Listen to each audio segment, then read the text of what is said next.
I read those emails. It's worse this Here we year. go. Good evening. The Georgetown School Committee meeting of Thursday, October 13th, 2011 is called to order. The first item on our agenda is the consent agenda, and it's the approval of minutes from the regular session meeting of 9/22/11, governance minutes of 9/22/11, acceptance of warrants 15V12 and 16P12. If you have any comments on any of these items that we should pull out, please let me know. Otherwise, the chair will entertain a motion to accept the consent agenda as presented. So moved. Second. Any further discussion? No. All those in favor? Aye. Motion carries. Matt Hartford, our student rep. What's going on at school? Okay, the two main things right now, the music program has the Glee Give a Note competition. And actually our video, if you sort it by vote, actually made the first page today for votes, like how many people are voting. I think we have just under 2,000 votes right now, so that's doing really well. And then, Do you want to explain a little bit more to the committee about that? Because the public might be interested in sure. knowing how they can help. Get a few votes. Free publicity right Yes. Yes. So our school made a 2-minute video for scholarship, and there are $10,000 scholarships and $50,000 scholarships that they're going to split up between the top 73 schools. The executive decision's made by a board, but voting online does help. So, and if you go to giveanote.com, you can vote once every day from a computer. So every vote counts, especially since we're top 12 right now. So that's really I positive. forwarded it to my mother, so she has all her friends in California voting for you. Yes. We appreciate it. And So forward along to everybody. yes. Is there And, ballot stuffing? no, it's all online. So You can only vote once So a day. where would somebody get the video so that the they video, if you It's go on to the there. website, on you the can website? watch it, Okay. and then you can Because vote. we had Actually, talked about doing that. I just didn't know if it made it there. Okay. yeah, and then you can vote right underneath. It's just clicking a button. And every single day, Every from s- as many computers as you have, Yep. you can vote. From Lucia used to have phones, hair. from iPads, Thank you for that computers. clarification. So that is, because my son had told me you can only do it from one computer per Yeah. house, but, But you I can have also like do your 6. cell phone. You can do each computer. You can, You can do each computer. iPods. You can Okay. do whatever you can get There you internet go. reception on. You can use. Great. And then the other thing is the Mike Donahoe race Sunday. I think almost every teamers club has a team running, so it should be pretty competitive and interesting. It's great. That's great. Yeah. All right, and the first quarter's ending soon, right, for you guys?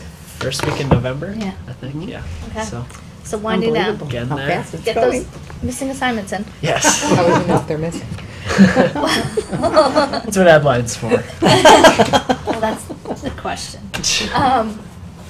Okay, next up is is anyone here from the public that wishes to comment on anything that we're talking about tonight? No, surprising. Megan, if you want to Yeah. come up and talk to us about your proposal? Mr. Lucia, you can come too.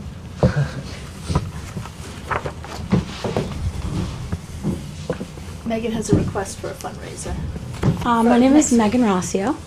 I'm from the Peer Leaders, which is a club at the school that tries to do activities throughout the community. What we're proposing is to sell duct tape bracelets at lunch that we would make by hand for the students for $1. And since October is Breast Cancer Awareness Month, we want to donate the money to Susan G. Komen for the cure. Great. Okay. I guess I'm here because of the timing. reason why that she is here. Okay. Because of the way that we have to handle this money. It cannot go through student activities. So unless we modify the policy somehow, these things are going to become more and more common because we do have a lot of clubs that do service-orientated kind of things. Right. And there really isn't a mechanism for us to handle the money and distribute it to where we would like to go, where we would like it to go currently.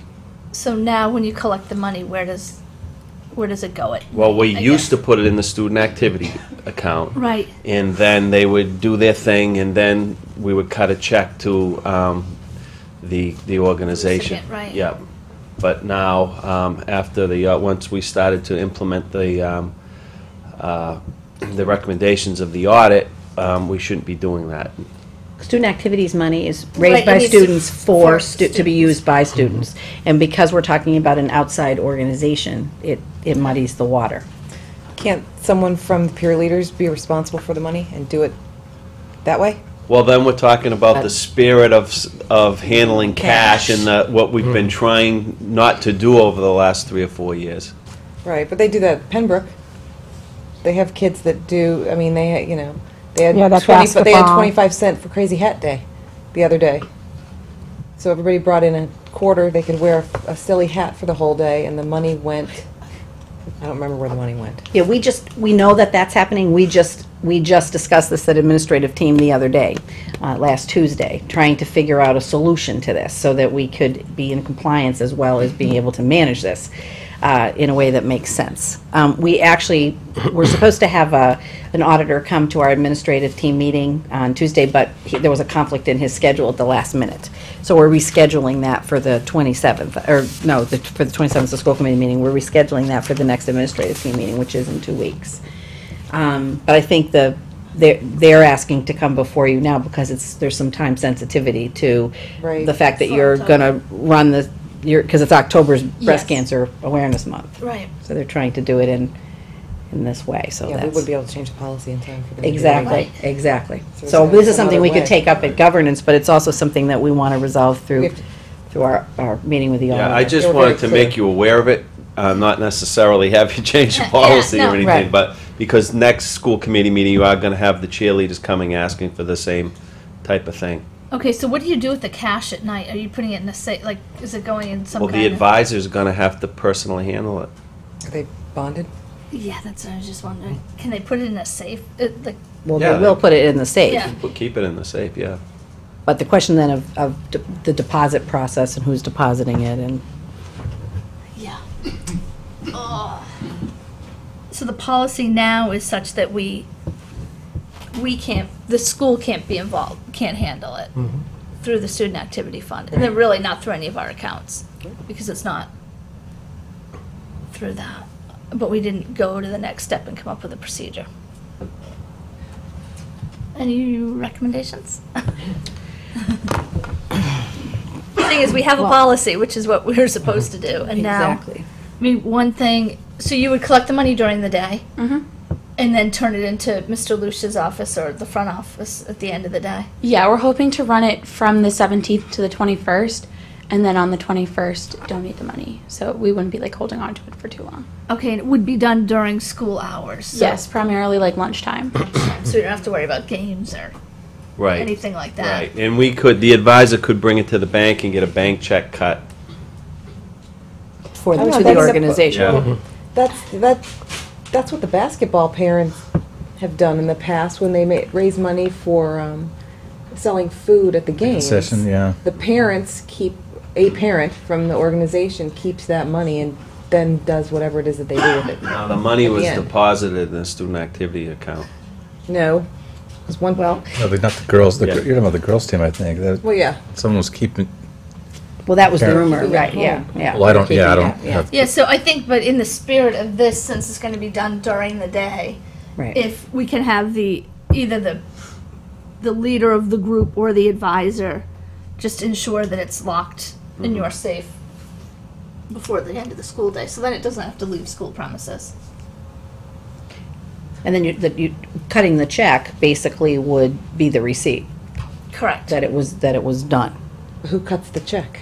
Or you can go and get a But- They bank can go check. to the bank. Get a bank check, yeah. And the So this advisor really, is all they fine with really doing only need that? is approval from us. Being to- responsible for to it? request. To solicit students. They're asking for Right. your Yeah, permission to so that's solicit all The we- students. money issue is Is their own Right, issue. is their own right. issue. But it's to solicit the Right. students. Soliciting funds Right, from that's- students that's during the easy. day. Yeah. I just want to make sure they That's the had a easy little part. procedure in place. so Yeah, that it and didn't because develop it's into not going rumors through the of- student activity account, it doesn't fall under my blanket approval thing, so that's why we're here.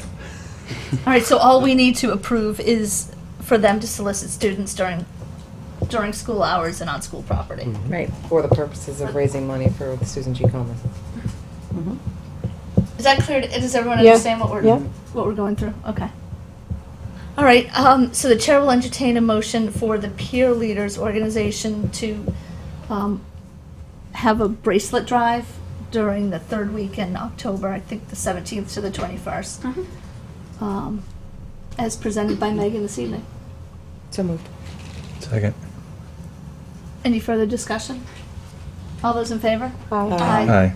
I think that's great. Any opposed? Good for you. Great. Thank you. No, motion No. carried.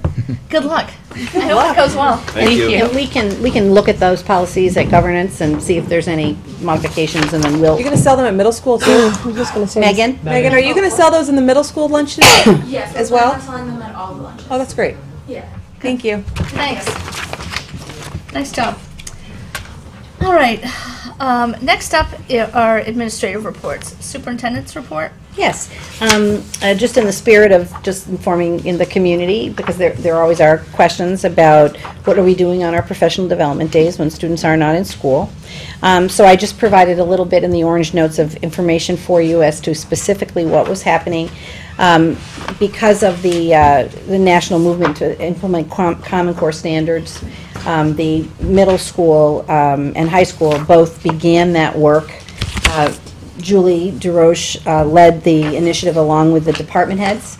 And one of the things that we're going to be talking a little bit about is the possibility of purchasing some curriculum mapping software that would make this process a lot easier. Rather than teachers having to page through curriculum documents, they'd be able to literally go to a drop-down menu that would have the standards there. They'd be able to select the ones that were going in what particular unit. Would just make the process that much more efficient. So Julie's going to be talking about that briefly. There's also, so that was what was going on at the middle high school. The elementary level, we continued to work on our literacy initiative. Particularly at Pearlie, the teachers actually had an opportunity to go to Salisbury Elementary School, where they have been implementing foundations for a bit more time than we have. So they had an opportunity to actually see some lessons in operation. They got to see a data team meeting. They got to actually see something that was at the implementation stage, which was very helpful for the teachers, and it's really generated some great conversation at the Pearlie School about this. And that ties into the discussions we're having at the district level about small group instruction as one of the initiatives that we're working on. We've done Reader's Workshop, we're working on Writer's Workshop, we've done some work obviously with Phonics, which is the Foundations program, and now we're really delving into the sort of the small group differentiated instruction. So Pembroke actually worked with a consultant from Tufts on taking that work to the next level. So both Pearlie and Pembroke worked on small group instruction, just worked on different aspects of the programs that we're implementing. Special education staff got together as an entire department and really looked at the CPR audit and really took the opportunity to work together on the actual specific action plans that need to be put in place, and they appreciated having the time to work together as a department. So that's primarily what happened on the Professional Development Day. Also, I just wanted to put a little plug in for the community meetings that are coming up for the feasibility study. I think Rob's going to do a little update at every meeting. From his role, Rob wasn't at the last meeting, so I'll just begin to tell you just a little bit. One of the things that was very interesting, if you have a chance to watch the DVD, you might want to do that, or watch the show when it's played. The architect actually began to present very specific information about the various options. So, for example, focused a lot on if we renovate and do an addition, exactly how a project like that would be phased. So if it was one particular option that we went with, the portable classrooms, and then what section of the school would be phased first, second, third, and how that would all be paced over the span of a 2.5, 3 years at the most process. And there was discussion about, just the logistics of all of that. That was presented, and then obviously there's going to be discussions in the next couple of meetings around new buildings and how that would all work. But I found that very fascinating, that how it would all be phased if we went in that direction. So I do encourage people to watch those meetings as they come up on the cable television. I think the public would be very informed of the process. But in the meantime, on October 18th, they're actually at 6:30, the building committee is scheduling a meeting with the abutters. There are 3 streets, Elm Street being one, and then there's Brooks, and I'm going to forget the other one, but they're sending out specific letters to the abutters, inviting them to the meeting. So that will be a meeting, specifically for them. And then after that, that same evening, there'll be a general public information session. And then on the 20th of October in the morning, from 9 to 10:30, there'll be another community meeting. All of these are the same format. They're just different opportunities because different people's schedules could fit nicely into one of these. And that will be at the St. Mary's Church. The architects will give a brief overview of where the project is right now, the work that's been done, and obviously give them a little information about where it's going in terms of when decisions will be made, and then they'll open it up for discussion. They may do small groups, they may do, depending on how many people come, large group, but the goal is for the public to have input into any questions they might have, or any concerns they might want to raise, or any opinions they might want to have as to what they'd like to see in a project proposal. So I'm really encouraging people, if you haven't come to the first one, this is a great opportunity, because the preferred options are going to start to be selected in November. I believe, that's one of the questions that I have for the building committee is when do they need to come back to the school committee, and when do they need to go to the Board of Selectmen to actually do another in-depth proposal for you about the preferred option, and then get your approval of it. And we only have one meeting in November, so I'm guessing it's going to be the November 10th meeting, but I just need to verify that. I think that is correct, because the November 8th meeting is the big meeting with the building committee. Perfect. So that would probably be a major agenda item we would want to have on that evening, so you have an opportunity to really get fully briefed. So we do not want to do MCAS reporting that. I'm a little worried about trying to do that. We we're may gonna have to have to- push that to the first meeting in December. Okay? And then finally, just quickly, Chief Mulligan, I think, deserves a lot of credit for this, but the town has been talking for a while about, they're hearing about the success we have with Connect Ed, and they've been talking for a while about, is there a feature like that the town could use to get information out? So with the help of funding from the Light Department and I believe the Water Department, they brought this system called Code Red to town. And basically, it would be in case of let's say there was a flood on some streets, and they had to notify the public that don't go this direction, it's all going to be blocked off. That would be something they might be able to call and send out a blast to the entire town. They've also offered the opportunity, like for example, I'm going to sign up for it, but for any of our employees. And any members of the school, well, you all live in Georgetown, but any members of our employees that don't live in Georgetown that would like to be informed if there's some type of an emergency in Georgetown, then they would be happy to have them in the database. And so I'm notifying staff of that. But I just wanted to make you aware as a school committee that the town is working on that, and that they are inviting us as a school department to be part of that process. And that'll conclude my section, unless you have any questions. No, I just think, for those that are watching at home, when Carol spoke about the feasibility study, or the recent meetings with the school building committee, they presented one potential option. A preferred option hasn't been selected. Oh, so absolutely not, People right. shouldn't think that we're going with the Reno ad. No. No? Just to be clear that the preferred option hasn't been selected No. yet. MSBA makes that decision anyway. Right. So, Well, actually, it's a combination. It's a joint decision. The building committee, with support and approval from the school committee and the Board of Selectmen, identifies a preferred option, and the architects and the OPM and building committee, they're involved on a regular basis with MSBA, so they know we're hitting milestones so that we're keeping them up to date. But it has to be a mutual decision. We all have to agree, and all the signatures have to be in place before it can actually go to the MSBA board. And then, obviously, the ultimate is it comes to town meeting. But there'll be that process after the November decision about what the preferred option is. Then there'll be the time before town meeting to get really a lot of information to people in terms of cost. And, right. right now they're actually weighing the cost to do nothing they haven't presented this yet, but this is coming up very soon. The cost to do nothing, the cost of a Reno ad for grades K through 6, 1 through 6, and then they'll do the same thing for a new build. So all that information, I really want the public to stay informed and stay up to date. I think they're going to get on Spotlight Georgetown. You know, you can have a meeting, you know, very soon with them as well, so that you know, you know, because really the school committee is a big player in this. So it's really important that you have all the information you need. All right. So we'll keep working on it. And Rob is going to tell us more. He is, yep. All right. Covered it pretty good. Brian, I think you're next up for math pacing groups. Is he speaking?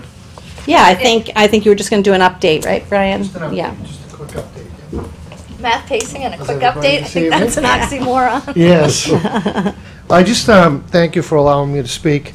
I just wanted to, I guess I'm going to give you a little before, during, and after, just an update on some of the math issues that we discovered after about my first week on the job, I think. So I'll just give you a little brief history. Initially, when the math schedules went out, when all the schedules went out for classes at the beginning of the year, I received several phone calls right off the bat that there were some potential discrepancies with math placements. And also, some people in the community and families in particular, parents, were a little confused on what the math placements meant and what they were. I immediately took a small team of people at the middle school, and we went through the criteria for math placements to determine if everyone was placed appropriately. What we determined right away was that there was a very small number of students who were inadvertently placed in the wrong math placements, the wrong class placements. Very small number. It was 11 or 12 students. So the first step we took was to immediately scan every student based on all the criteria, make sure they were in the appropriate placements. We picked out the ones who there was a question mark on, and if the parents hadn't already notified us, we notified them, and we put them in the appropriate placements. That did a couple of things. It put it in a good news. It put everyone where they were supposed to be. It did create a little confusion, and I ended up having close to 40 parent meetings over the next week or so, just to confirm with parents, to go over the criteria, to ensure that their children were placed in the proper classrooms. Seeing that potentially that could involve another 70 or 80 parent meetings, I decided to have a parent information night around the math to put all the information on the board and put it out to anyone who would listen. Restate what the criteria was for math placement, answer any questions that people may have, and to just let them know that the door was open, and to also expose a couple of myths about what it was and what it was not. So the math meeting was fairly well attended. We took the time. It was kind of an open-ended meeting where it was just a question and answer period, and I know Barb, you were there, and I think everyone felt fairly comfortable when they left. After that meeting, I had one more parent meeting, and that's been it. So I think we have finally, I think the confusion is now gone about the math placement process. Looking forward to the future, we're looking at having information sessions prior to the end of the year and making sure that there's somewhat of an informational blast that goes out so that everyone is extremely clear on the criteria for math placements, both 6th, 7th, and 8th grade. Most of 99% of the small number of children that were moved, it was within the 6th grade. I think there was only one person, a student, who was moved within a 7th and 8th grade classroom. I will tell you what that created a little bit for people who aren't involved in the process. It was a little bit of rumor mill stuff going on outside, potentially about why students were moved, Was it because of math? Was it because of a phone call that was made? Was it because of a parent request? And I did address all of those issues at the math meeting. I made it very clear to people that one of the benefits of being brand new is I know no one in Georgetown. So that, and the second piece of it is that it's math placements, and those are done based on data and criteria only, and that's how they will continue to be done. It's not who you know, how you know, and or anything else except what it is. It goes based on the data, and obviously there's some gray areas because people are human beings. Children, there's gray areas with everyone, and if people are to be changed in a placement or a classroom, it will be educationally based, or it will be for the best interest of the children, and it will be made in concert with parents. They're a very important part of the educational team, but it will not be made in a vacuum, and it will be done in the best interest of the child, and we will be involved at every level. So moving forward, it is my hope that the information will be very clear in the future, and that we will not have any upset like this again. All right. Does anyone have any questions? I mean, I've gone over the criteria a million times, and I'd be happy to answer any questions, but I do think that it's been handled and handled appropriately, so. No, I've heard it It's been, many times. Okay, well, that's good, so. And as long as the parents are resolved and we're not, I haven't heard any rumblings. Right now, that's a good thing. Yeah, so. Right now, that's a good thing, so. Just from my seat, I think you handled it really well. Well, thank you very much. Well, it wasn't, again, it wasn't done by myself alone. There were a lot of people involved, and the teachers in the middle school were wonderful, and they stepped right up, not knowing me, not knowing a lot of the students in the 6th grade. They dove right into all the information with me, and we worked together as a team to get it done, so. Yeah, and Pembroke sends a lot of nice, good information. I Yes. think you'd agree. Absolutely. The teachers do a lot of work, putting those packets of information together, and they are useful to the middle school when they come up there. That's a huge part of the criteria, especially for the 6th grade level, is the teacher information packets that come up from the Pembroke. And those are the people who really know them a lot better than we do. And it's extremely valuable. All right. Okay. Thank you very much for your time. Good job, Ernie. All right. Moving right along, department reports the curriculum mapping software. Yeah, I'm just wondering. Julie, you want to talk to us about that?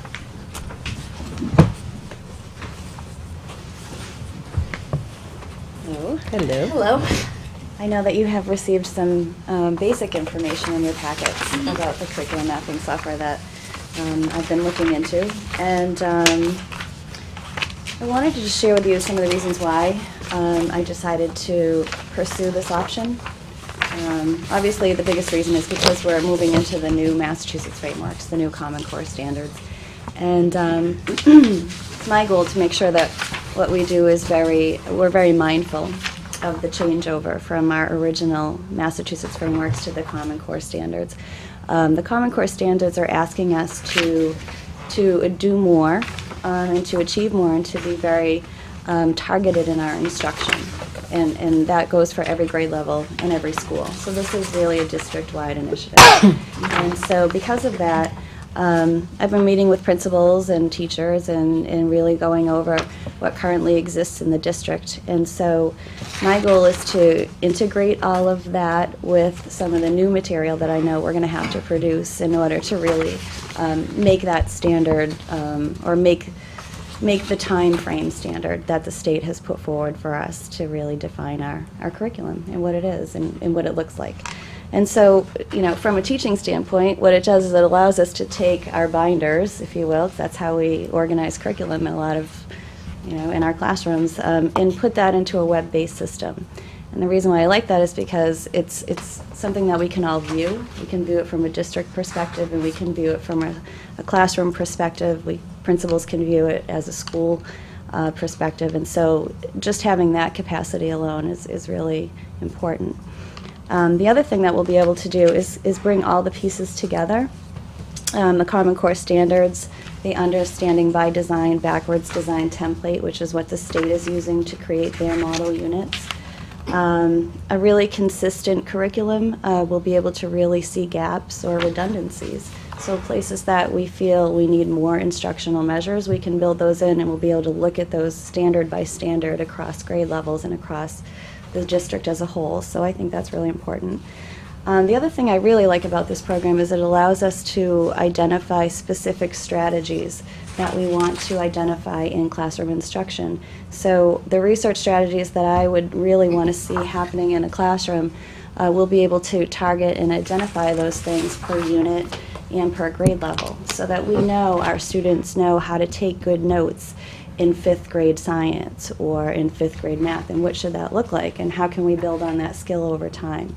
And so what it does is it really incorporates a lot of the research that is really well known for good instruction. Marzano's strategies, Bloom's taxonomy, all of those things are embedded in this program. And so it's almost like, and it is true because I've been talking to them every day, I'm sure they're tired of me with my questions, but they've really done their research, and they have pulled in the best research strategies for instruction, and they've also collaborated with all the best curriculum mapping people that are out there. Jay McTighe, Heidi Hayes Jacobs, the people that we would go to see at a workshop are the people that helped them devise this program. And so for that, you know, it's everything you would want in that sense. And it also allows us to capture and identify where we want to differentiate our instruction, where we want to build in models of tiered instruction. So when it comes to teaching balanced literacy at the elementary grade levels, you know, what are the strategies that we want to teach to our learners that are struggling in reading or having specific problems in number sense and operations. And so it allows us to build in additional components and really see how that works over time. And so for those reasons, I'm very interested in the program. And it allows us to have a real clear sense, a transparency perspective of what gets taught when and for how long and to what extent. And I think what it will do for us also is really allow a very seamless transition from school to school and grade level to grade level, so that the students are really, we know where they are and we know what they want them to do. And as they move from school to school, as we know they're going to be doing those things, we can be very mindful of that too. So I could go on and on. I certainly don't want to do that. But at the same time, you know, I think what it will also do for us is offer a really collaborative effort. And I think that's what curriculum and instruction needs to be, a collaborative effort in building in what are our strengths, where are our weaknesses, and how can we really build those teams across content and across grade level. And so it'll really give us a nice structure to be able to infuse all of those things. And it's a process. It's certainly something that we'll do over time. It's not going to be done in 6 months, but it will help us have a common structure to start that process. Okay. So in terms of funding, that would be the question. Can you talk about that, Julie? Yep. The first year, what I was able to do is talk to them about licensing. And the first year is a $5,800 license. And what that $5,800 does basically is it allows them to come in and train our teachers. We'll train 75% of our staff over the course of the year on the new web-based model. They'll also build a website for us. So all of the work that we have currently in our on our computer databases, you know, at every school, we'll be able to upload all of the work that we already have into this web-based program. So we will be able to view that program, and teachers will too, from any place that they can access web support, or you know, the internet really. So they'll create the web support for us, and they'll train all of our teachers. We'll have our entire staff trained within 2 years on this program. And so the first year is the building year, where they actually build the program for us, and we train as many teachers as we can. And the second year is the maintenance of that website for the district. And so the price goes down because they've already built the mainframe for us. And so every year after, the price goes down to about $5,000, $5,100, I believe, is what what we have quoted here for the second year of the implementation of this program. And you put that in your budget when you build your... Absolutely, Good. yeah. Do we know what year 3, so it goes down to 5,100? It goes down to 5,100. When I talked to them today, I said, well, okay. What does year 3 look like? What I said, year 3 is not going to be $10,000, correct? And they said, no, it will stay in the 5,100 range. If anything happens, it will be maybe $100 or a couple $100 shift. Nothing like that will come back at you later on. Because I wanted to make sure that we wouldn't have a big problem as we move What do forward. we get for I mean, I'm just seeing a $700 difference. So what do we get for maintenance from them? They'll continue to house our material. So all of our units, all of our assessments, all of our lesson plans, all of our web links, all of our podcasts, all of our standards, everything that we've created as a district will be housed in this website. And any upgrades they make. And any upgrades they over make. the course of 3 years would be automatically infused in the program. And it's not just a curriculum-based program. I mean, that's what we'll be Right. working on, but it also has links to exemplars, all kinds of exemplars for every content area. Rubrics. Every rubric that you could possibly imagine. All the best practices from across, all over the world that they have seen in terms of creating music curriculum or writing curriculum, math curriculum. So you have an ability to access and to look at what other countries and other states are doing as well, and to monitor that and find out places where you want to build that in. So it's like a little community in and of itself. Is this the first program of its kind to that level of evidence support? Yeah, it's the first that I've seen. I mean, I've been doing this for over 10 years, and I really haven't seen anything to this capacity yet. What Do they- happened? Oh, sorry, Rob, go ahead. Do they have, because with that, do they have is there any track record with it? They're in 100 different countries. Yeah. So they're curriculum mapping all over the world. The state of Massachusetts has actually called them to find out exactly how they have created this program. And so they are in talks with the state of Massachusetts, but they don't have any direct, what am I looking for, the word, any... Relationship. Professional. Yeah, the state hasn't contracted them, Right. I guess is what I'm trying to say, to really house them as the contractor for curriculum mapping. However, I know that they have been in talks with them, so I'm sure that they find it just as intriguing, I think, as the rest of the curriculum world. Sounds fascinating. It really is. If the funding is not available for year 3, what happens to everything that's We being own housed it. there?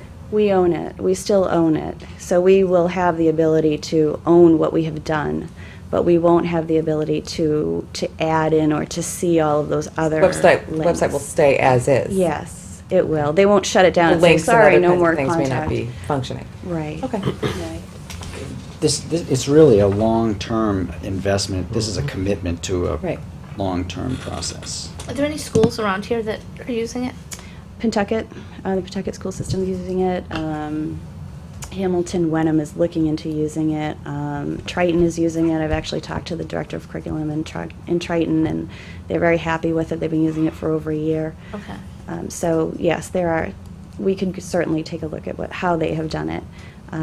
But when they come and talk to us, I think if we get to that point, they'll be able to show us exactly what it is that they've been doing in other districts as well. They just don't give you that kind of leeway that early on Just- into the and- process. And part of why Julie wanted to talk about this tonight, depending on, how you feel about voting on it, or if you need more time to look at it, to vote maybe at the next meeting at the latest, is that she'd like to bring them in November and start the process. So that's why we were talking about it now.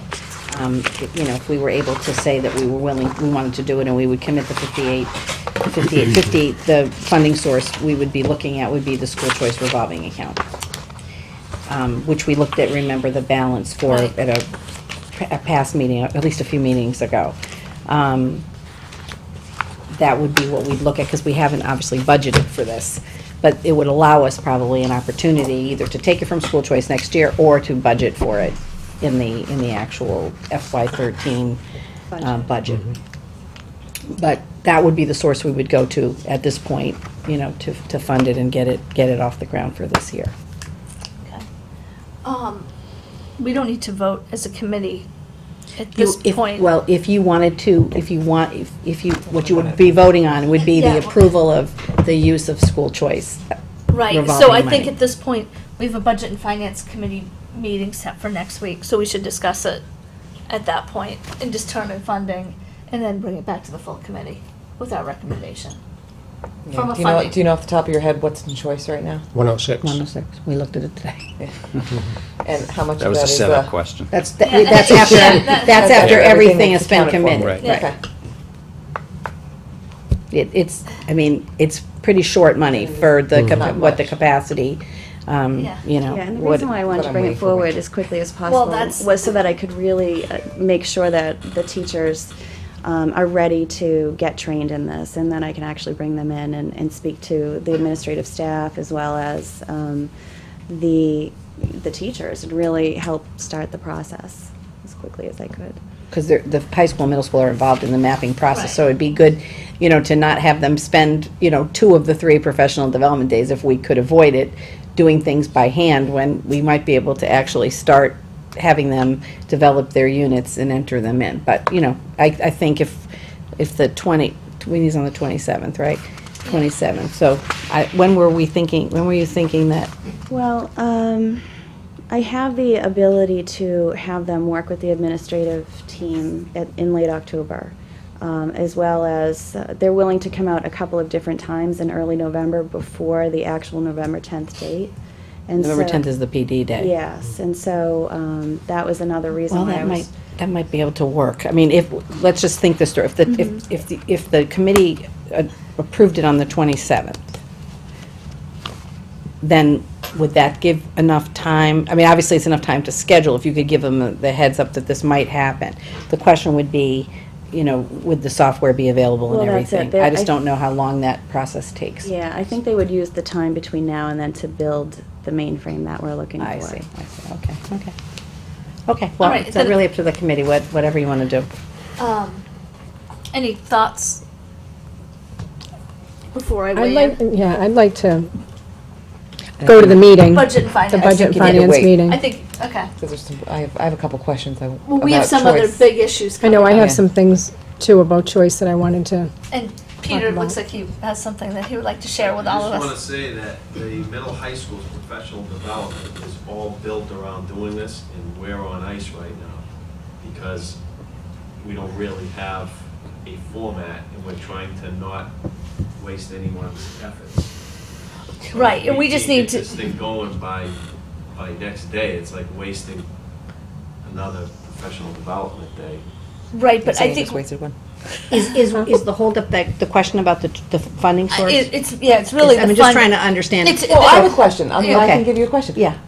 What's been budgeted to have someone go up on the Pearly roof after every single snowstorm this winter to clear it off? And what's that going to cost? And we don't know how many times it's going to happen. And that money's going to have to come somewhere because I know it's not budgeted. Right, that would come out of the maintenance account. How much is in it? How much do we have? We'd have to look at Right. that. Yeah, We don't have that's- that. that's- But those that's, are are you thinking that that there might be needs of choice money? Is that what you're, is that what you're worried about? I worry that, choices are really the only thing we have to go to if something fails. And we have a it seems like something fails every year. And we have a server issue that we've got to Right. we've got to get That our arms was- around that. That was a lot. And I know that the 5850. 70, I thought it was 75. No, no, right? she's I'm talking about this I'm money. talking Oh, about this, that, the yeah. mapping. 5850 is not, in the scheme of things, the 106,000 in choice. It's easily covered, but on a one-time basis, and we always come up with Right. a lot of things that we need to cover. So I think the best thing to do is for us to meet on Wednesday night. we're doing budget and Right. finance. And then at the next meeting, be prepared to make a recommendation to the full committee for funding. Okay. Yeah, I wish I had another option for you. I mean, there are, revolving accounts we could take a look at. And that's what we can look at. We but- don't need to, talk about where we're gonna fund it Right. tonight, but I think on Wednesday we'll take a hard look at where we can fund it from. Okay.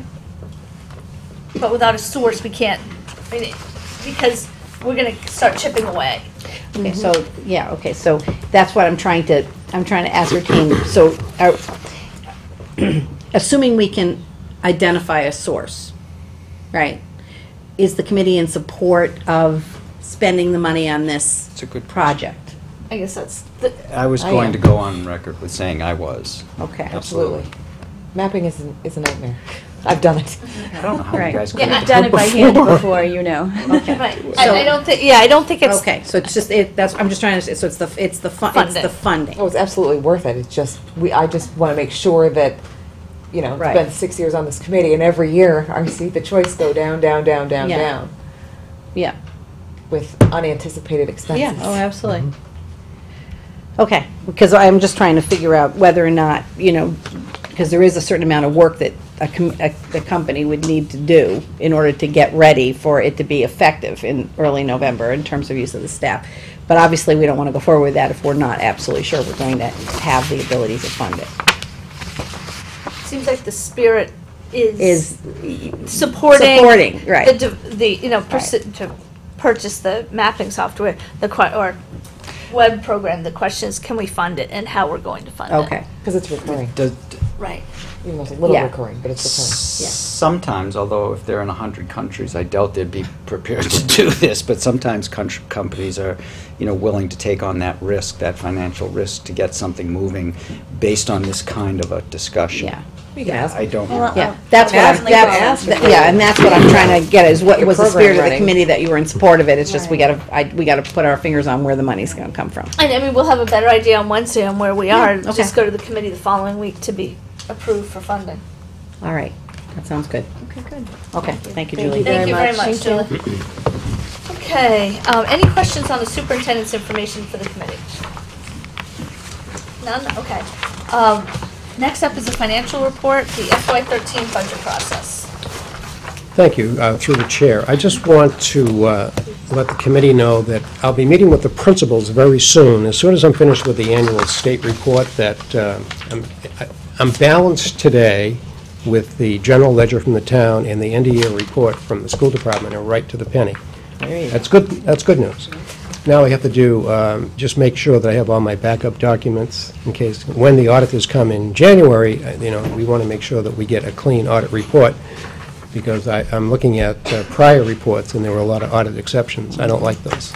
We don't I'm going to try to I avoid think there those. were more findings than actual, like. Yeah, well, We don't anyway. like that either. We're trying to avoid We're trying to at all costs. But anyway, the process of the end-of-year report will be done probably next Thursday. The process now is you upload from your computer system to the Department of Elementary and Secondary Ed, and as soon as I upload the data, I will bring the certification statement to a committee meeting for the chairman of the school committee to sign, superintendent signs, I sign, and the town manager will be asked to sign the report, attesting that the information that is on the report is true and accurate to the best of their ability, or our abilities. And it is, because it balances with the general ledger. As soon as that's done, I'll be starting the budget process. And I think what you'll see in the budget process, from my perspective, is a document that is easily understood, is clear and very concise, and it has a lot of backup material.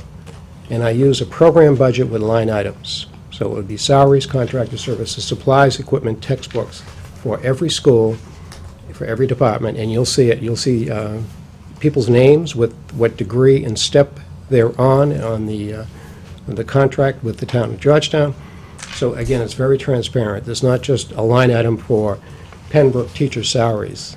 It will be everyone who's drawing a salary will be right behind that page, again, with their degree and step and the total budget request for those teachers and administrators. So again, it's very transparent.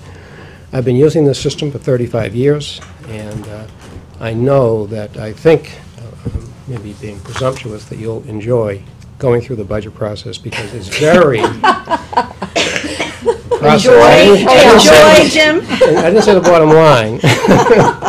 But I think the process will be transparent, and I think you'll feel good about when you are asked to vote the bottom line that goes to town meeting, that you'll have a clear understanding of what it is, no surprises, and it's very transparent. So that'll be coming to you soon. And I know that Carol and I were talking the other day. I think the town is looking for something in December from us, a preliminary anyway. Very preliminary, yeah.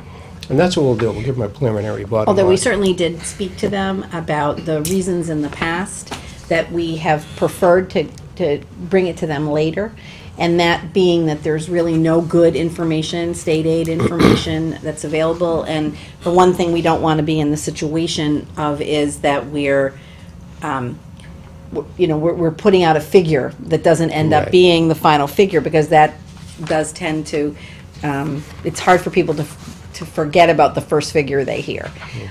So I think there was, our sense, I think when we spoke to Andy Bellevue, was that he would take that into consideration and try to figure out a way to maybe work with us on that, because he agrees that, obviously this process, we want it to be as accurate as possible. So he's willing to revisit that. He was going to have a FinCom meeting and was going to talk about revisiting the whole schedule with the Finance Advisory Board. Yeah, because my concern is that I know that he would be fine with it, but it's a board that it goes to, and then it becomes a public document, and Right. then it's, oh, look, the schools are asking for, Exactly. whatever number it is, right, Right. wrong, or indifferent, and I'd rather, I think they felt that last year it was a little too late, and I think I concur with them. I think it was tough. No question. I think we got it to them, we went on the schedule that we always go on, but there was a lot of more debate and discussion at the town level on it. So we were saying, typically, the school committee gives it to the Finance and Advisory Board at the end of February, to have it for like their early March.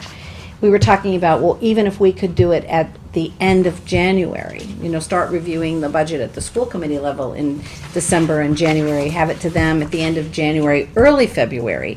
That might be enough time to help them with their process, and enough time for us to have a little bit better state aid information. Right, And and- I think they were willing to entertain that. Yes. and I think everyone has to realize, though, that our responsibility is to come up with the budget within their guidelines.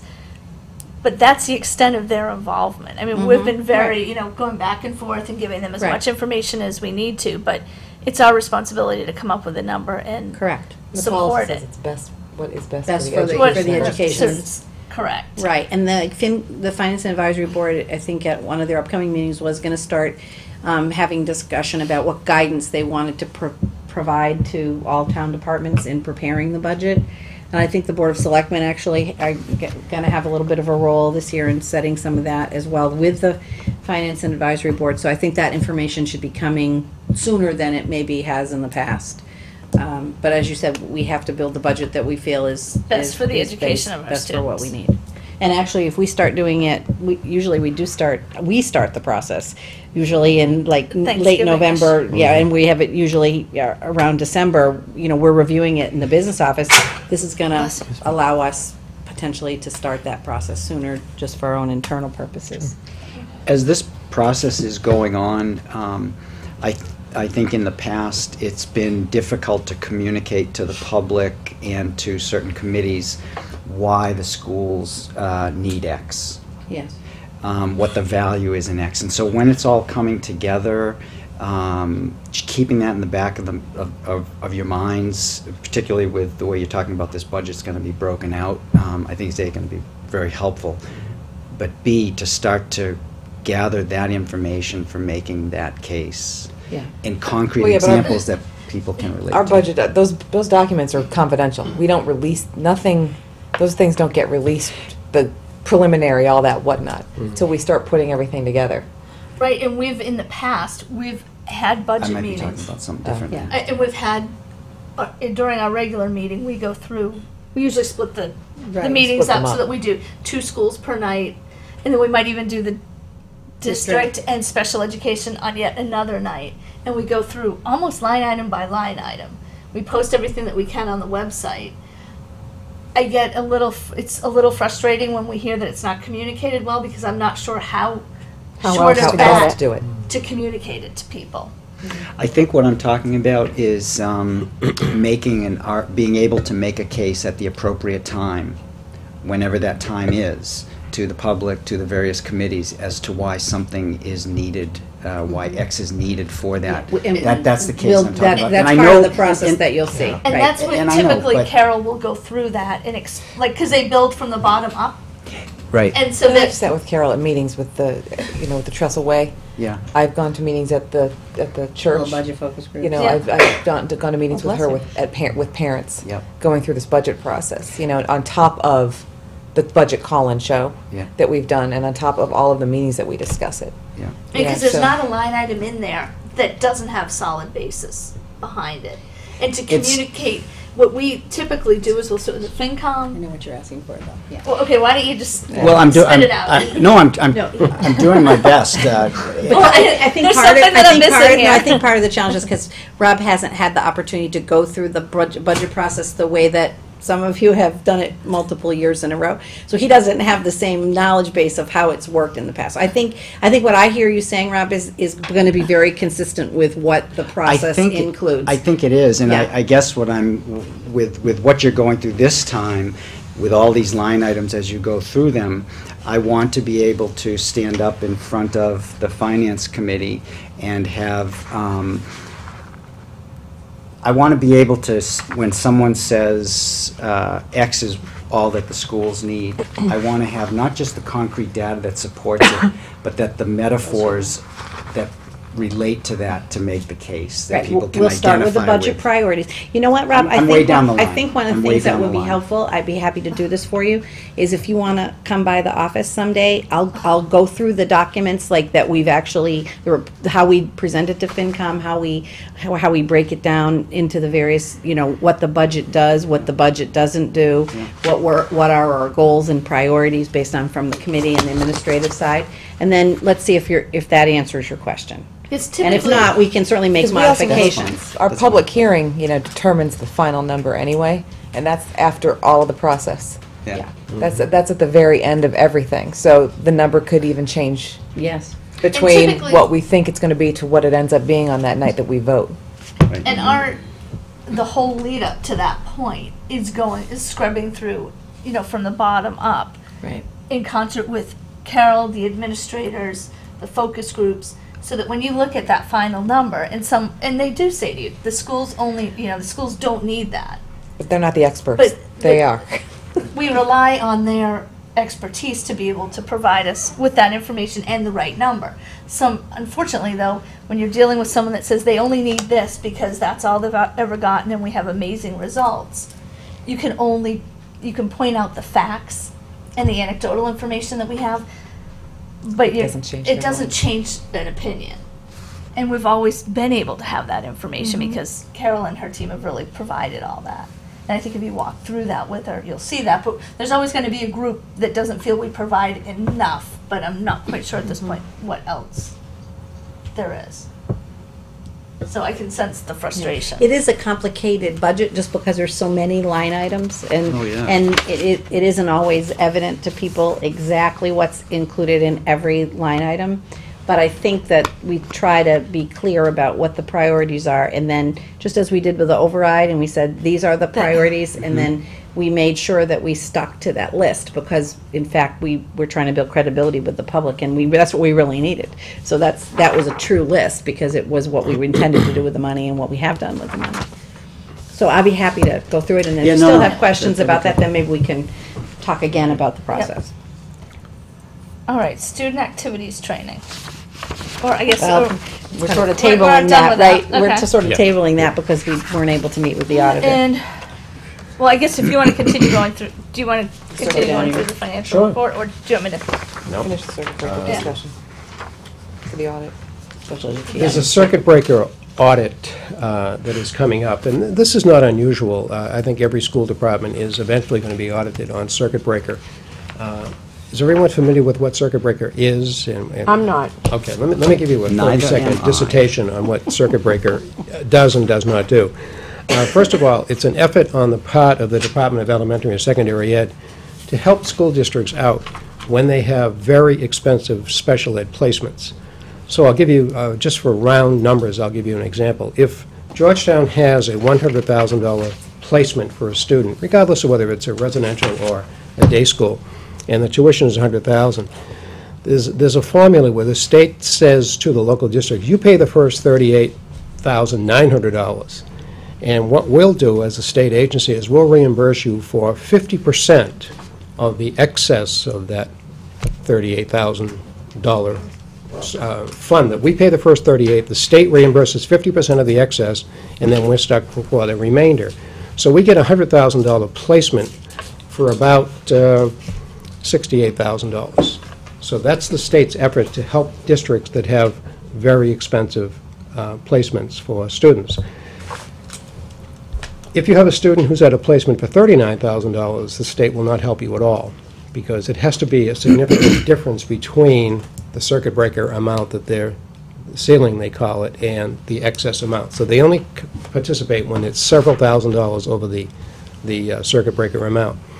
The money comes to the school department. It gets deposited in the general fund, and it can only be used for special education expenditures. It can't be used to buy a police car, a fire truck, a lawnmower, a tractor, or anything of that nature. It can only be used for special education expenditures. That's what they're going to audit. They're going to make sure that the money that came from the state to the town of Georgetown was in fact used for special education purposes and nothing else.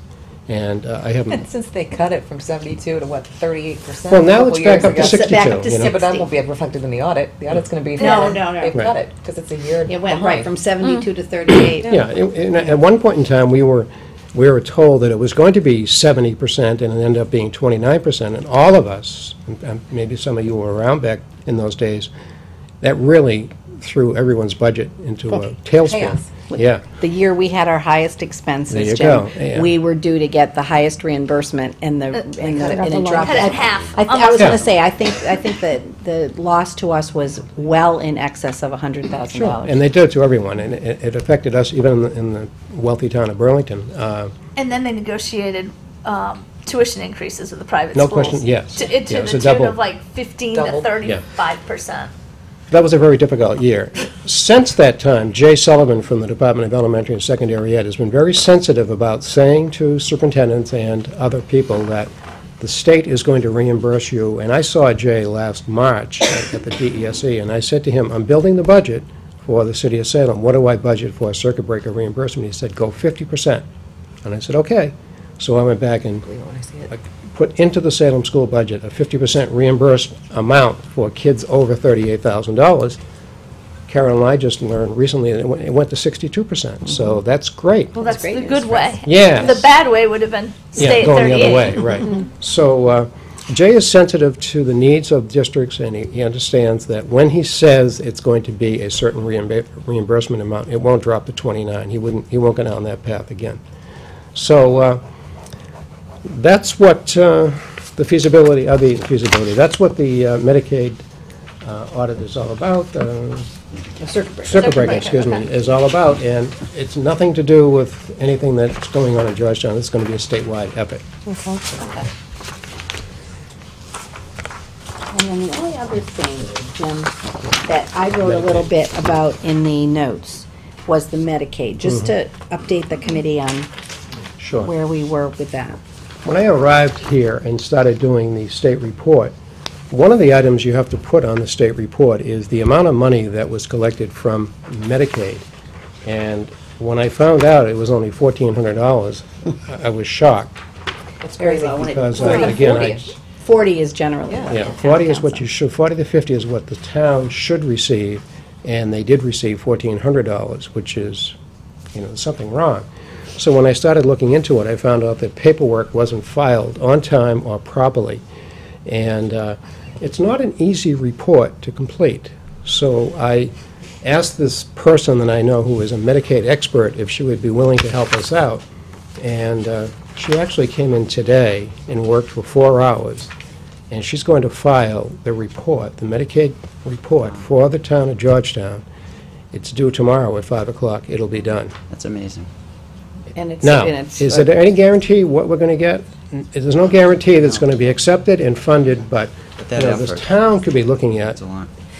$30,000, $40,000, $50,000 in terms of reimbursements. It goes to the town. It does not come to the school department. It goes to the general fund. And last Thursday, Carol and I met with Mike Farrow and Mary, and we tried to make a case that if the town does receive $40,000 or $50,000, that they should pay the person who prepared the report. Right, I'm just because gonna ask they that. got that money, and the town got it, and they were reluctant to well, their us contention was that they didn't have an actual appropriation in the budget for this, because it always, as Jim said, had been handled by the school department. And Pay someone in we Haverhill. paid Vicky, Yeah. this Yeah. Vicky Yeah. Hunt, who Yeah. retired, and then Oh, Terry that's- was going to take it over, and it just didn't happen didn't get the done. way it needed to. didn't know And so she we was were shocking. working with this South Shore Collaborative, who actually files. They actually file. But as Jim's saying, there's a real lot of technical work that needs to be done to make sure that all of the appropriate materials are collected. And so what, Jim's made the argument, and I think it makes a lot of sense, is that we need to have somebody be able to do that just knows it inside and out. And that's in the best interest of the town, because they count on it as a revenue. So one of the things that Mike said was that because there's no appropriation right now in order for them to actually help fund the actual collection of this data, they didn't rule out the possibility of us working with them so that on maybe the FY13 budget, that's something that they could actually include in the town budget and actually pay that person out of the actual money that came in through the claims, which makes a lot of sense. We pay the person out of a consulting services line. Right. This person that Carol and I, we worked with her today, I spoke to her and I said, look, we're a little tiny district with, 13 people who provide services to children who are eligible for this Medicaid money.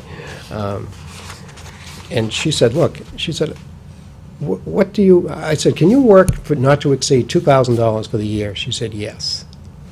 So I think that's what was being paid. That's short money to get $50,000 potentially Absolutely. for the town.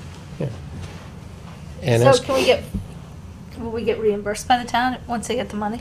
No. well, we'll make a case. We'll make the case. I That did wasn't that the for way, me. that wasn't, again, because they feel that they didn't budget for it. But what we were talking about today is, right now, they're scheduled to get $1,400. If they were to get $50,000, that's a lot more money than they were planning on. And that, to be able to pay for this expense out of the money that they would ultimately get, that's the case we will try to make. But because it is such a small amount in comparison to other districts, though, wouldn't it just fall within, the business office job? Like, why would another person have to?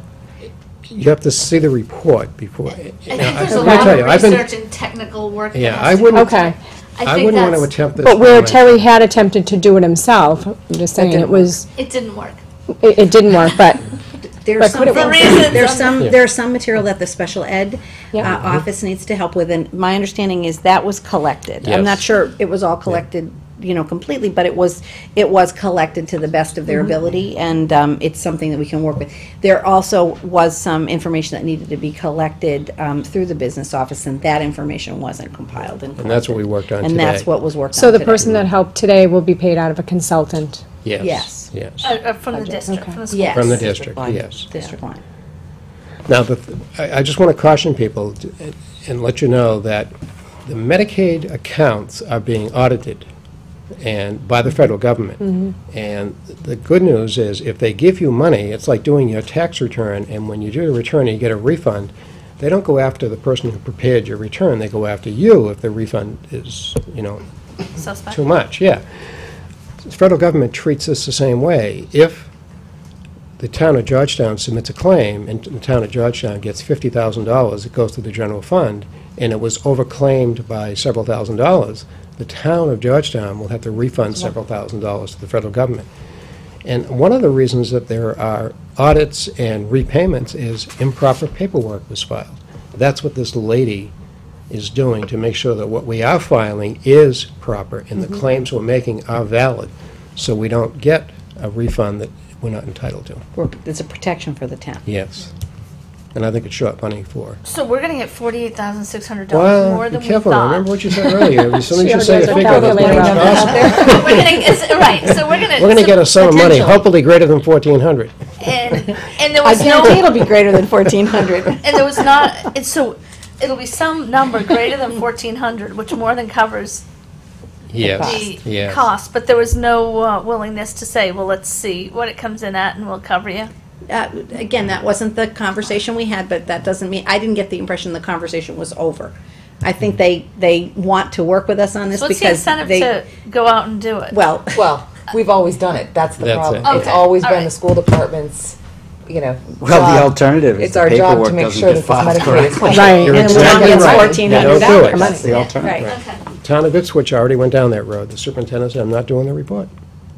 all right. 'Cause I'm not getting anything from it. Okay, moving right along. There you go, Carol. All right. Problem solved. Done. All right, I guess moving right along to subcommittee reports. Budget and Finance, we're meeting on The 19th. Wednesday. Wednesday night, Yep. and we have a rather full agenda at this point.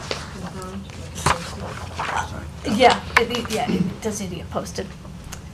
Let's Governance. see, Governance We'll and, meet next Wednesday as well, at 9 in the morning.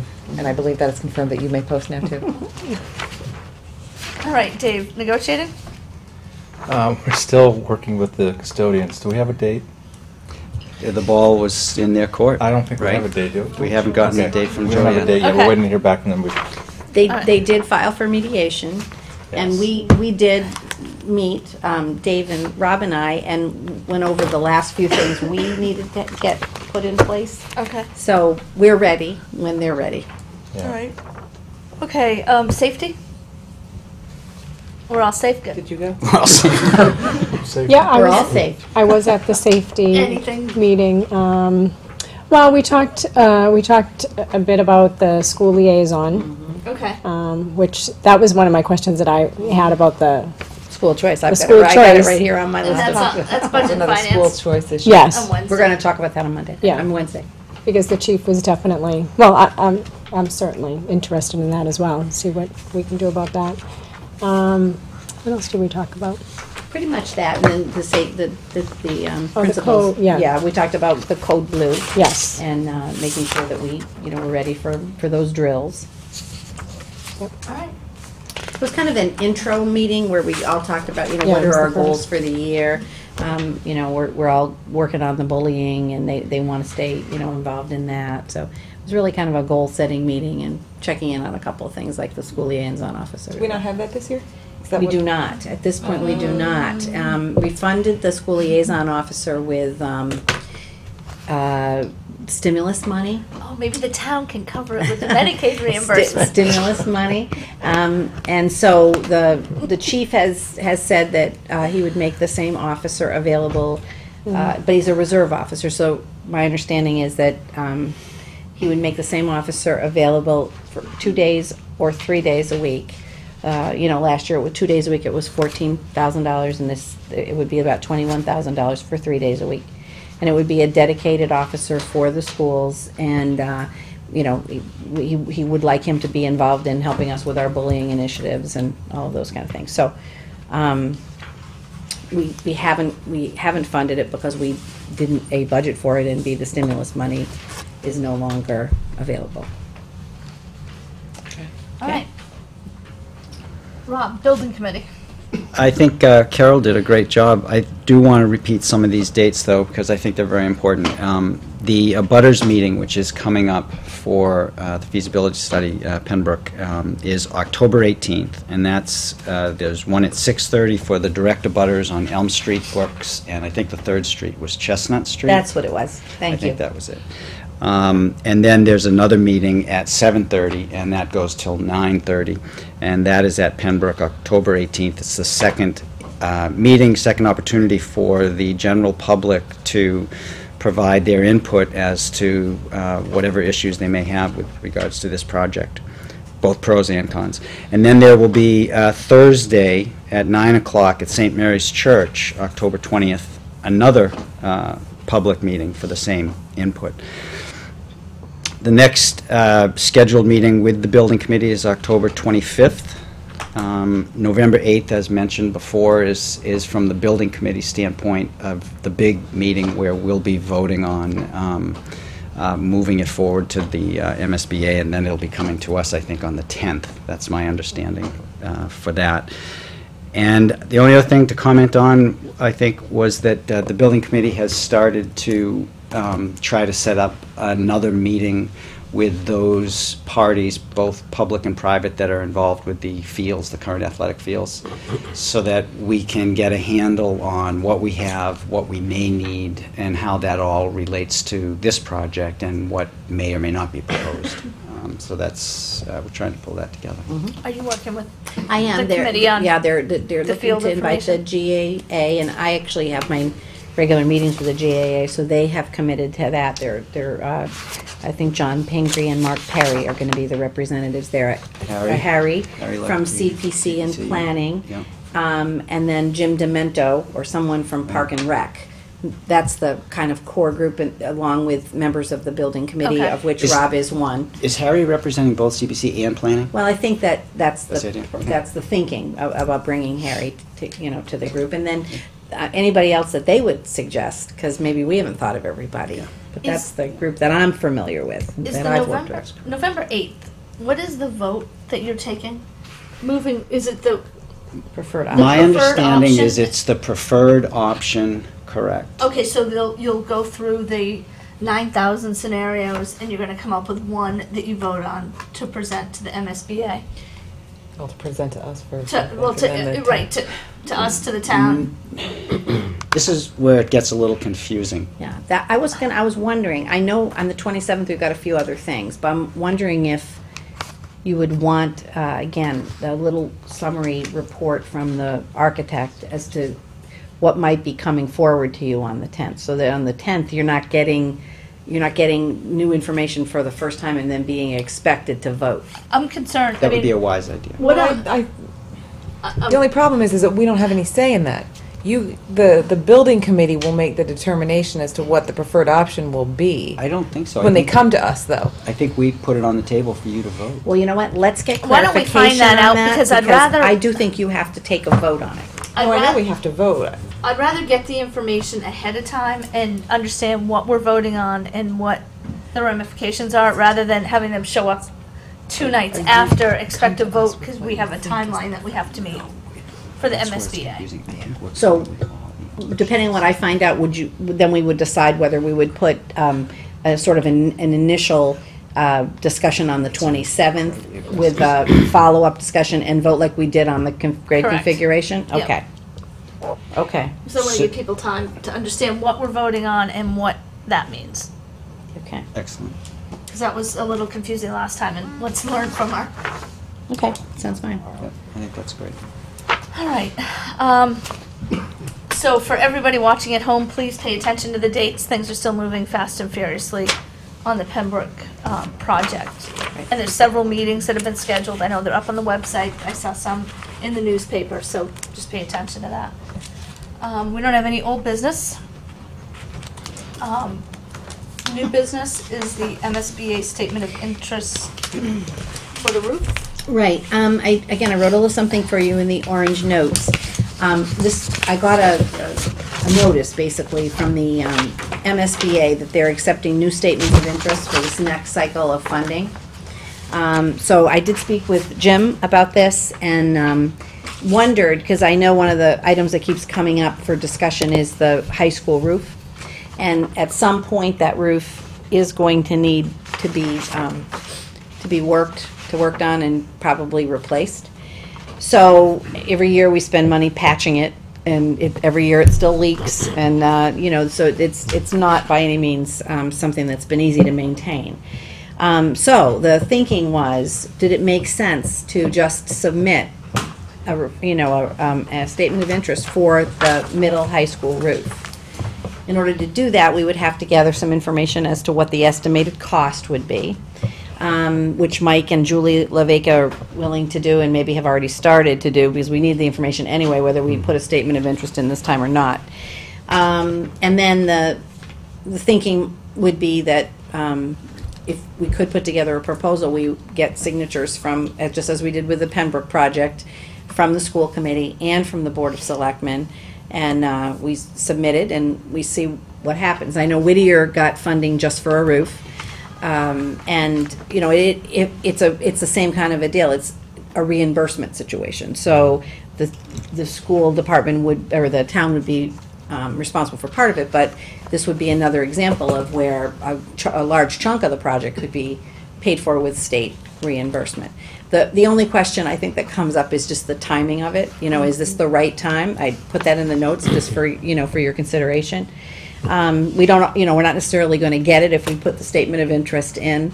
And right now, you know, the roof, you know, isn't in imminent danger, but it definitely is something that we are going to need to think about, you know, in the If you near term. recall the rainstorm we had a week ago Tuesday, we have two principals sitting back there, and I think that you saw more water inside your building than you've ever seen in the past.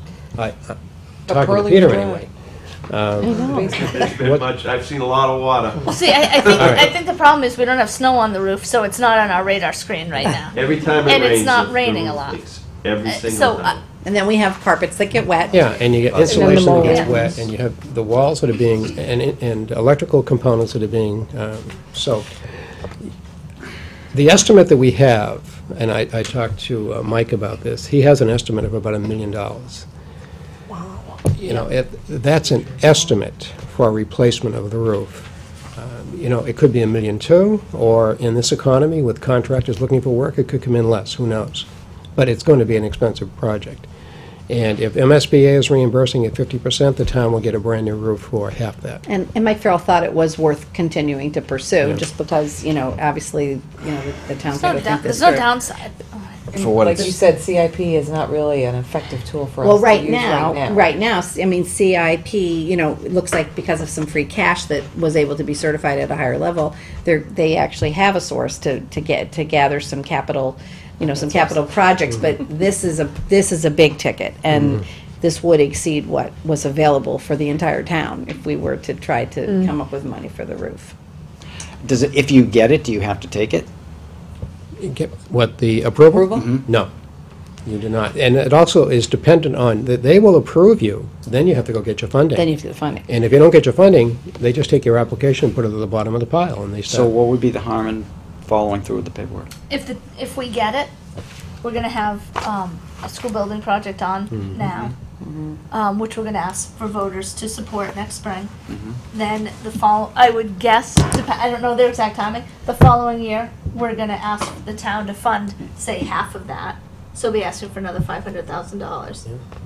I'm assuming all of this is bonding. We're not It is. asking, It we're is not raising bonding. appropriate out of taxes for a project like this. It would be a bonding project.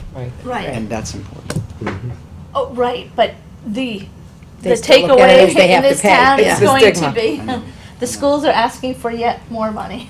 Part of my concern with town. this. Have a roof. But it is the town, it is the town's Why- building, and why- there's a lot of concern on the part of the citizens about Right. maintaining Well, their buildings. I mean, I think there's some basic health, safety, welfare issues with, No with question. water, Right. that just, if those issues start cropping up, you It's have, a matter of you time. have worse, and you have worse problems that are gonna cost more. Right. And that's a fact, it's not just an opinion, it will happen like that. Right. So it's like, there's never gonna be a good time. So if All right. you agree, then we would like your approval, and we'll move forward on it. All right, so the chair will entertain a motion to prepare and submit a statement of interest to the MSBA for replacement of the Georgetown Middle High School roof. So moved. Second. Any further discussion? No. All those in favor? Aye. Okay, Any thank you. opposed? All right. Motion carries. Moving on. Acceptance of a cash donation from Pembroke. Right, anonymous donors donated $2,063.75 to Pembroke, and that donation they would like to be used toward the purchase of a smart board for a fifth grade classroom. Chair will will entertain a motion to accept the anonymous donation of $2,063.75 as presented. Second. Any further discussion? Can I just ask a question about that? Yes. The amount, why was I always thinking they were like 5,000?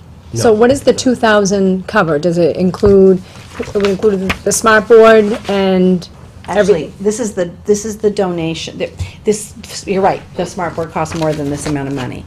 But this donor also had a match from their company. Oh, okay. So it's toward of the purchase, it's a portion of it. So it will be the full smart board, yeah. No, I didn't know But- and you're absolutely right. if we were funding the No, remaining it's- ones. it's all being funded by this donor and their partnership with their Bless business. you. God bless. All those in favor? Aye. Aye. Aye. Opposed? Motion carries. Okay. Acceptance of furniture donation that was made to Pembroke and the middle high school. Yes, so we had a donation of file cabinets and a conference table that Pembroke and GMHS are going to be the recipients of. And Annie, who was do you remember the company? Because you helped us with this. DeSanctis Insurance. DeSanctis Insurance. And we thank them very much for their donation. This was a first come, first serve. Everybody was very polite in the way that they, but Ann made the decision. I did. You know, Donna got it first. So the chair will entertain a motion to accept the furniture donation of file cabinets and a conference table for both Pembroke and the Georgetown Middle High School as presented. So moved. Second. Any further discussion? All those in favor? Aye. Any opposed? Motion carries. And thank you very much for the generous donation. Yeah, absolutely. I I think we skipped the technology donation at Pembroke. Are we skipping that? No, I think No, we that's did fine. skip it. I think we have to go back. Oh See my on gosh, the we table. did. All right. And this is the Copyright Clearance Center has generously donated 4 Dell computers to the Pembroke School. A letter that secured the donation is included in your packet. So the chair will entertain a motion to accept the computer donation from Copyright Clearance Center as presented. So moved. Second. Any further discussion? All those in favor? Aye. Any opposed? Motion carries. And thanks to John Billington, you know, one of our parents, he's been really the person who's been facilitating this. This isn't the first donation we have received from this particular company, so we really appreciate, you know, all his help with this as well. Okay, so Technology for now kindergarten. technology for Pearly, right? Yep. Okay. So, where am I here? Okay. An anonymous donor has generously donated $650 to be used toward the purchase of monitors for 11 computers that were donated to the kindergarten. The chair will entertain a motion to accept the anonymous cash donation of $650 for the purchase of monitors at the Pearly School as presented. So moved. Second. Any further discussion? All those in favor? Aye. Aye. Any opposed? No, motion carries.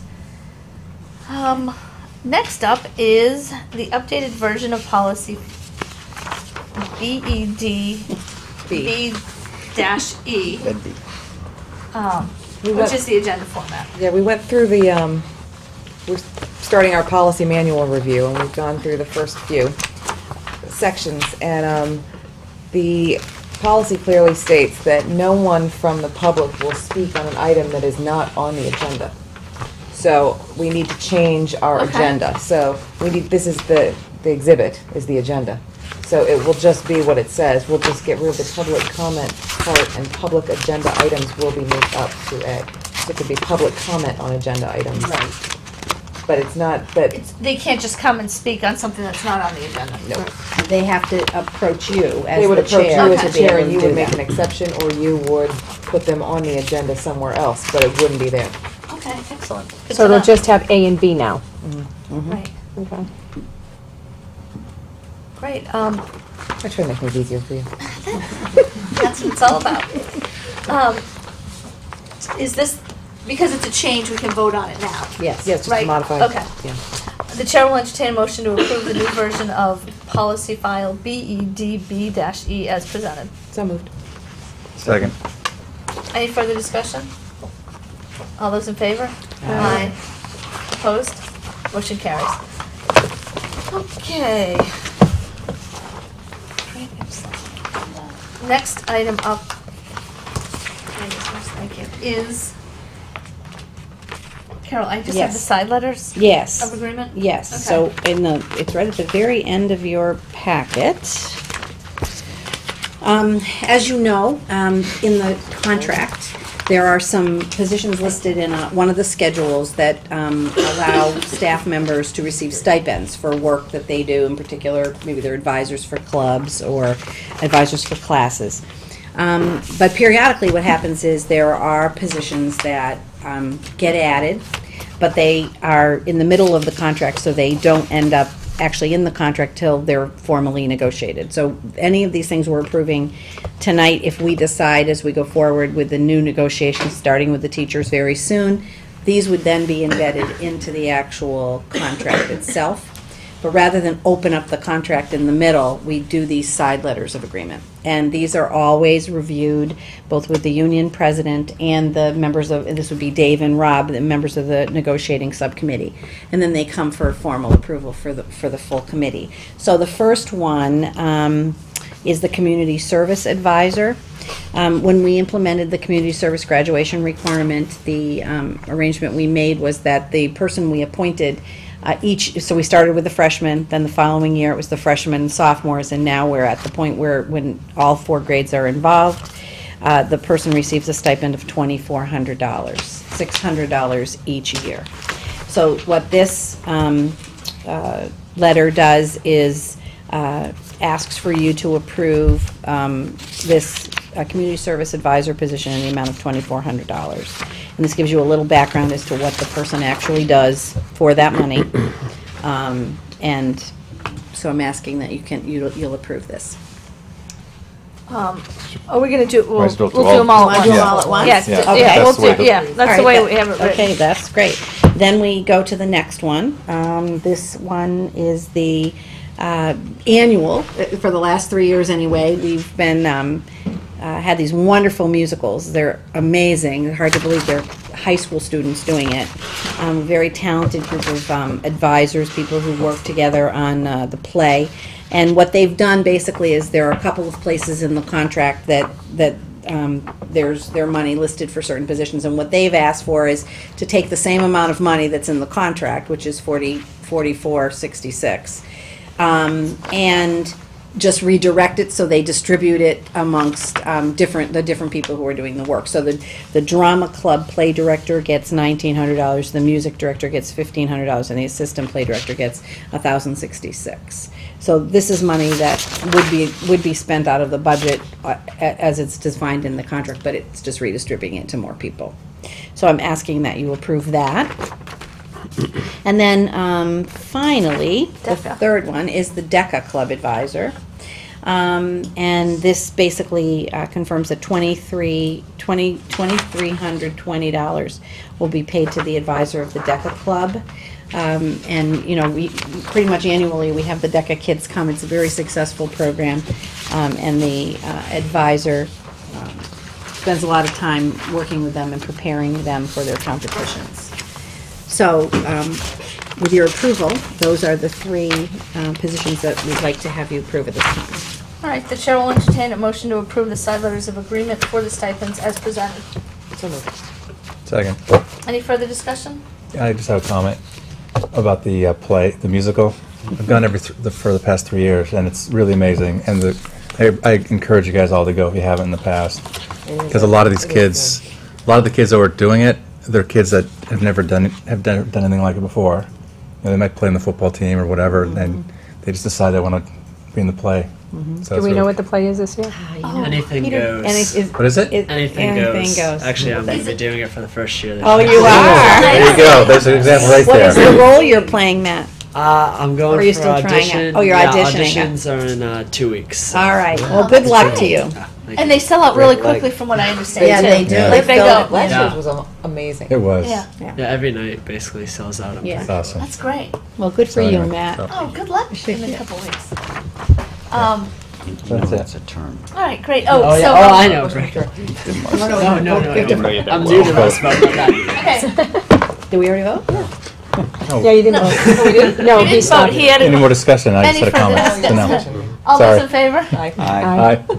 Any opposed? No, motion carries. All right, thank you. All right, thank you. Now you can do We digress. We digress.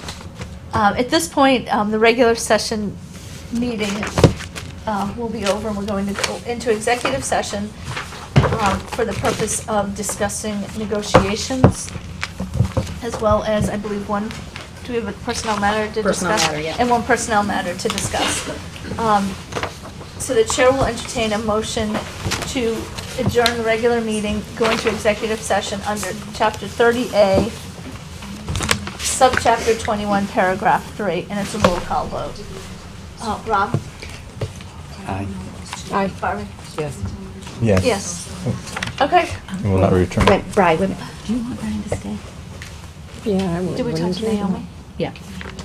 Yeah, there's no discipline. No. Okay, we're good, we're good. Good. Thank you. All right, great, thank you. We're not looking.